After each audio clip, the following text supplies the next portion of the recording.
You're welcome, people. This is Jeremiah Jeble from the CDM Prophetic Ministry, and I'll be taking us through a very important topic, Jesus and the Prophetic Ministry. But before that, let's pray. Father, we thank you for this time. Teach us by your Spirit, and let the entrance of your word give light and understanding. In the name of Jesus we pray. Amen. So this teaching is going to be broken down into three main parts. The first, we will investigate from the scriptures who a prophet is, what some of the things he's supposed to do, some of his roles and responsibilities. Then we'll find out how Jesus' prophetic ministry matched the biblical standard of a prophet. Then we'll now understand in the final session why every Christ-like prophet should make Jesus his or her role model. So we are taking the first, the view or the perspective of the scriptures concerning the prophetic ministry. So according to 1 Samuel chapter 9 verse 9, the Bible says that seers were also called prophets. It says in 1 Samuel 9 verse 9 that when someone wanted to inquire of the Lord, he would say, "Come, let us go to the seer." But the seer is then the former name for the one who is now called a prophet.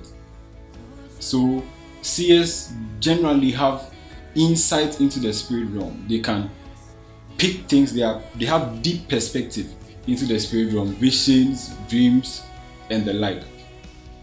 Point number 2 is that a prophet should be someone who receives messages from God with a lot more ease, a lot more grace. Numbers chapter 12 from verse 6 to 8, when God was speaking to the people of Israel, he said, "When there's a prophet among you, I the Lord, I reveal myself to him in a vision, and I make myself known to him in a dream. But not so with my servant Moses, whom I speak with face to face, and without dark sayings." So God makes himself known to the prophet. He speaks to him. And the third is the prophet is the spokesperson and the representative of God. In Jeremiah chapter 18 verse 18, they said, "Come, let us devise plans and strategies against Jeremiah. For the law will never depart from the priest, neither will counsel from the wise, nor the word from the prophet." Meaning the prophet is one who is close to, he knows the word of God, he knows what God is thinking, he knows what God is saying, and therefore that's how he will speak it. In Jeremiah chapter 1, from verse 5 to 7, when God told him, "Before you were formed in your mother's womb, I knew you. Before you were born, I called you, I appointed you as a prophet to the nations." And then Jeremiah complained in verse 6 that he's a youth, and so he can't do it. And the Lord said, "Don't say you are a youth, but you will go to wherever I send you to, and whatever I speak to you to declare, that you shall declare."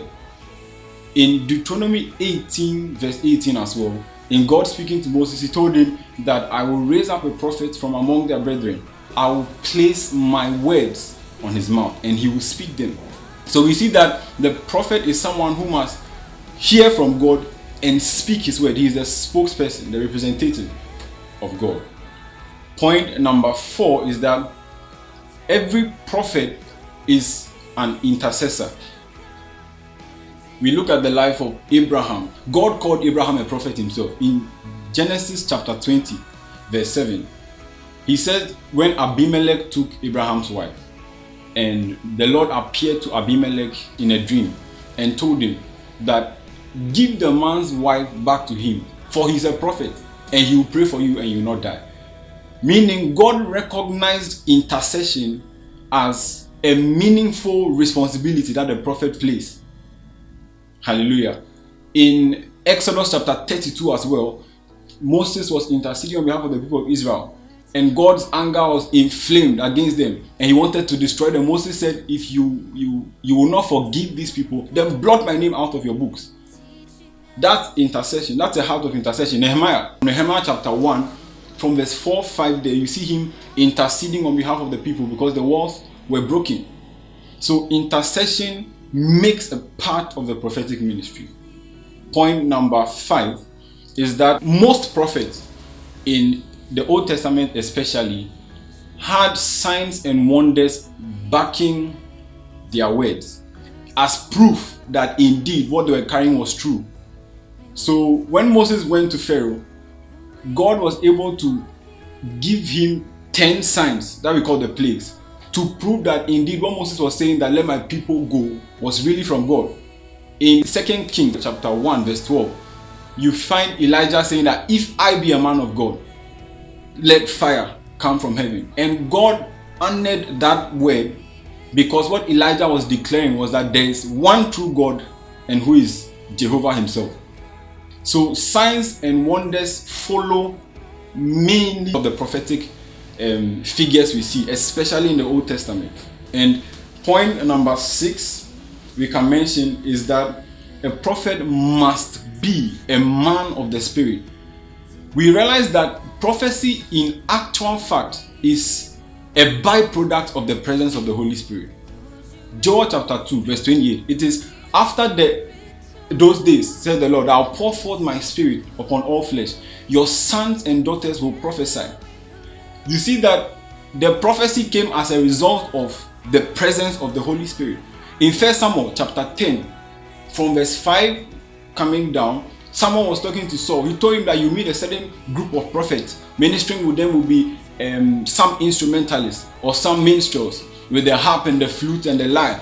And they will be prophesying. But when you come in their midst, the Spirit of the Lord will come upon you. Then you will prophesy and you'll be changed into another man. So we see that prophecy here again was a byproduct of the Spirit of God coming upon Saul. Okay? There are many other representations of the same thing. We can even talk of Numbers chapter 11, verse 26 and 27, when the 70 elders have been appointed, and the Lord took from the spirit that was on Moses, and he placed upon the 70 elders. They began to prophesy as proof and validation that the Holy Spirit truly had come upon them. But not only that, in verse 27, there were other 2 men, Eldad and Medad, who were outside the camp, who were not even part of these 70. But because the Spirit of the Lord came upon them, they began to prophesy. So we'll need this very much in explaining something I'll mention later. So let's remember that prophecy really comes about as a result of the presence of the Holy Spirit. Okay, so we've seen some responsibilities, some roles. Let's check how the life of Jesus himself matched up to that stand. Let's see if Jesus truly was a prophet, so that we can see if he is of any value to follow as a prophetic ministry. Point number 1 is that Jesus spoke the words of God. We mentioned earlier on that the prophet in Jeremiah 18, he says that never shall the word depart from the prophet. And so the prophet is someone who must reveal the counsel of God, reveal the word of God to the people. Hebrews chapter 1 verse 1, it says that God, whom at various times and in various ways, other times he spoke to the fathers by the prophets, but in these last days he has spoken to us by his Son. And we understand that all scripture in essence gives testimony to this Jesus. And so Jesus and his prophetic ministry spoke the mind of God as a prophet should. Jesus said, John 5 verse 19, that the Son of himself can do nothing, and only that which he sees the Father do. He said the same thing in John 5 verse 30, that I can of myself do nothing. As I hear, I judge, and my judgment is just, because I come not to do my own will, but the will of him who sent me. He said it in John chapter 12 verse 48 and 49, that if someone rejects me and he also rejects my word, he has with him that which will judge him, because I did not speak those words on my own authority, but just as the Father commanded me, even so I spoke. So Jesus made it clear countless times that every single word that proceeded from his lips was vetted and approved by the Father. That was what the Father was saying at that time. So if a prophet is supposed to speak the mind of God, then Jesus fits that criteria perfectly and better than anyone. And we take that point for granted because Jesus was in essence trying to say, despite my stature, despite my fellowship with God, despite the kind of favor with God that I have, I choose to bind every word that comes from my mouth with what the Father is saying. So when Peter cut the ear of that guard who came to arrest them on the mountain, Jesus told him, see, I don't really need this help. If I wanted, so he was speaking about stature here. If it were up to me, I could call 12 legions of angels. That's 12 times the average 6,000, 72,000 angels, just because one man or a few men had come to arrest him. He was saying that that's the level of my stature in the spirit. Yet, you find him in John 12 saying that he says nothing apart from what the Father says. Point number 2 is that if a prophet is supposed to be a representative of God, Jesus did that better than anyone else. We find out he said in John chapter 14, and this was his frustration because Philip had now asked, show us the Father. And Jesus could not understand the rationale behind that question. Because on countless times he had said, John chapter 4 verse 34, that my food is to do the will of my Father and to finish his work. He has said in John 5:19, as I quoted, John 5:30, he has said in John 12. And so with all this evidence to prove that indeed Jesus was speaking and doing only that which the Father did, then Philip comes to ask him that, show us the Father. He said, have you not been with me all along? That anyone who has seen me has seen the Father. Because my very life, my very essence is to reveal his glory. In John chapter 1 verse 18, the Bible says that no man has at any time seen God, but the only begotten Son, Jesus Christ, he has declared him. Hallelujah. In Hebrews chapter 1 verse 3, he says that he is the brightness of his glory, the express image of his person, the exact image of his person. Meaning, if you are looking at God the Father and Jesus himself, Jesus is an exact imprint of the Father. So if the prophet in his ministry is supposed to be a representation of God, then no one represented God better than Jesus. Point number 3, Jesus was filled, led, moved, directed, instructed by the Holy Spirit. In John chapter 3 verse 34, John the Baptist, in giving testimony about this, said that this Jesus whom God has given the Spirit without measure. In Matthew chapter 3 verse 13 to 17, his baptism, the Spirit came and lighted upon him as a dove. Acts 10:38, how God anointed Jesus the son of Nazareth with the Spirit and with power, and how he went about doing good and healing all who were oppressed of the devil, for God was with him. So we see that no one in essence had the Spirit or lived by the Spirit, walked by the Spirit, bound his life by the leadership of the Spirit, to the point where in Luke chapter 4 he was led by the Spirit to be tempted. And if prophecy is a byproduct of the presence and the leadership of the Holy Spirit, then Jesus is to be followed. Point number 4, we mentioned that the prophet is an intercessor as well. Jesus has shown that several times. John 17, the whole chapter is interceding on behalf of the disciples. He's interceding on behalf of believers as well. In Hebrews 7:25 to 26, we find that he ever liveth to make intercession for us. Romans 8 as well, we are told in verse 34 that even where he is seated at the right hand of the Father, he still makes intercession for us. Okay, that's point number 4. Then point number 5 is that the gifts of the Spirit. We said the prophet ministered, miracles and signs and wonders as proof. Okay, we see that several times in Jesus' life. Jesus worked miracles. He walked on water. He multiplied bread. If you are talking of even the gifts of the Spirit, with the exception of speaking in tongues and interpretation, all of them were mirrored in Jesus' life. If you talk about faith, he spoke and the fig tree was withered. If you talk about word of knowledge, John chapter 4 verse 19, he told the woman by the well, you had 5 husbands, and in fact the 6th one you are with now is not your husband. And the woman says, I perceive you are a prophet. If you are talking of word of wisdom, think of John chapter 8 and verse 7, the response Jesus gave to the Pharisees and those who said they should stone the adulterer, that if any of you here is without sin, cast the first stone. And the people were marveled at such wisdom that proceeded from Jesus' lips. If you are talking of prophecy, the whole of Matthew chapter 24, Jesus is prophesying. If you are talking of discernment of spirits, and you look at Matthew chapter 16, you realize that from verse 16 to 18 there, Peter, by the Spirit, gives testimony to his true personality that he is the Son of God.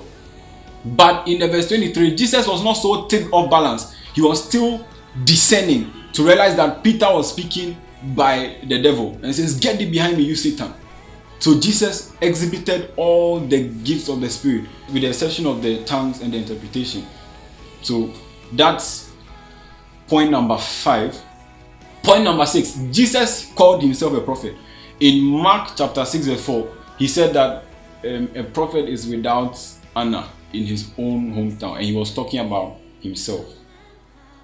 So we see that Jesus met the biblical standard of who a prophet is, and he's worth being emulated as the prophetic ministry. So now we are looking at why. Why should every prophet make the Lord Jesus Christ their goal, their target, their focus? Point number 1 is that according to Romans chapter 8 verse 29, that for those whom God foreknew, he also did predestine that they be conformed to the image of his Son, that he will become the firstborn among many brethren.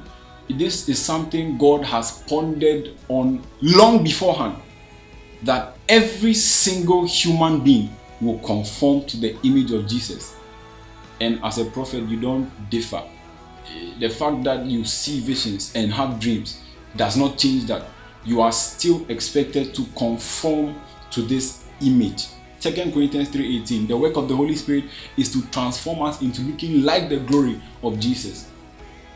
Point number 2 is that we need a role model. We need someone we can match our works up to. When you are starting a business or any vocation or something, one of the first things you do is to find out the life, the experiences of those who have gone ahead of you in that same line, and you learn from their mistakes.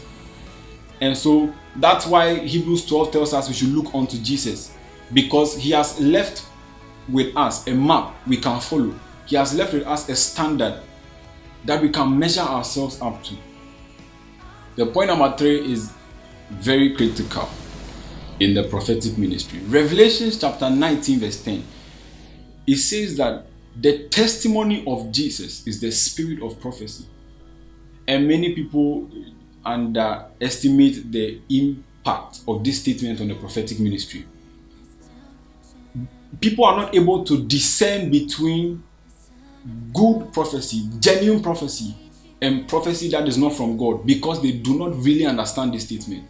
The word testimony there comes from the Greek martyrios, and that means witness. When you say you are giving a witness to something, you are declaring that indeed this thing is true. You are alluding to the fact that whatever statement you are making can hold. So to give testimony to Jesus is to glorify him. To give testimony to Jesus is to uplift his life, uplift his ministry, and say categorically, in essence, that he died, he was buried, he is raised, and he has ascended.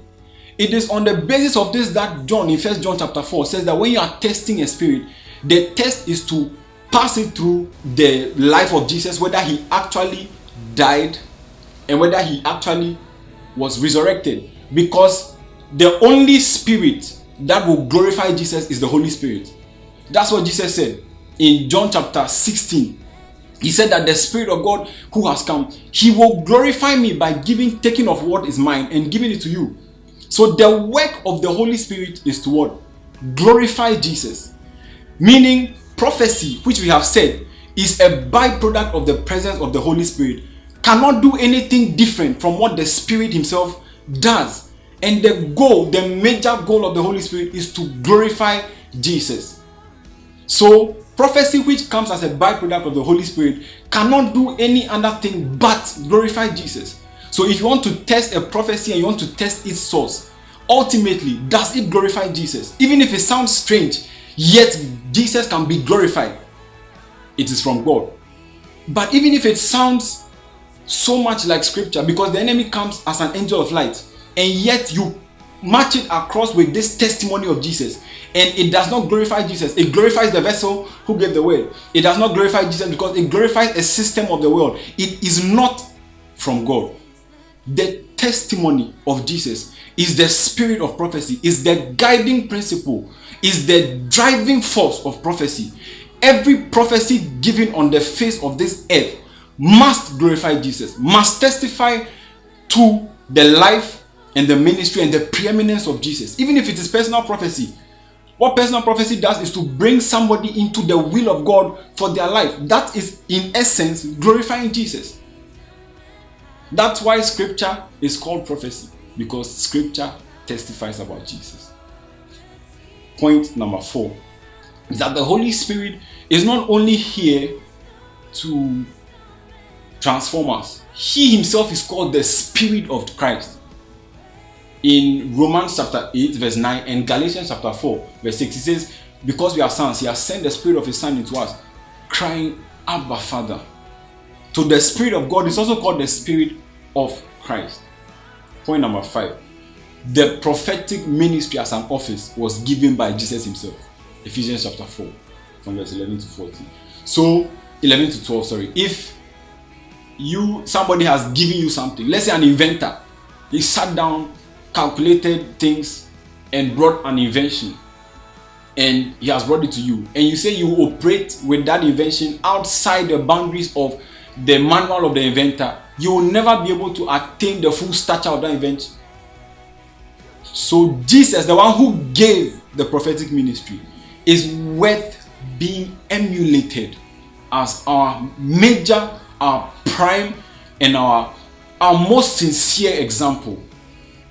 So this brings me to the end of the presentation, and I hope you've been blessed. Let's say a short word of prayer to close. Father, we thank you for what you've taught us. We thank you for enlightening our eyes. We thank you for bringing to our understanding that this prophetic ministry is truly emulated by Jesus Christ in every way.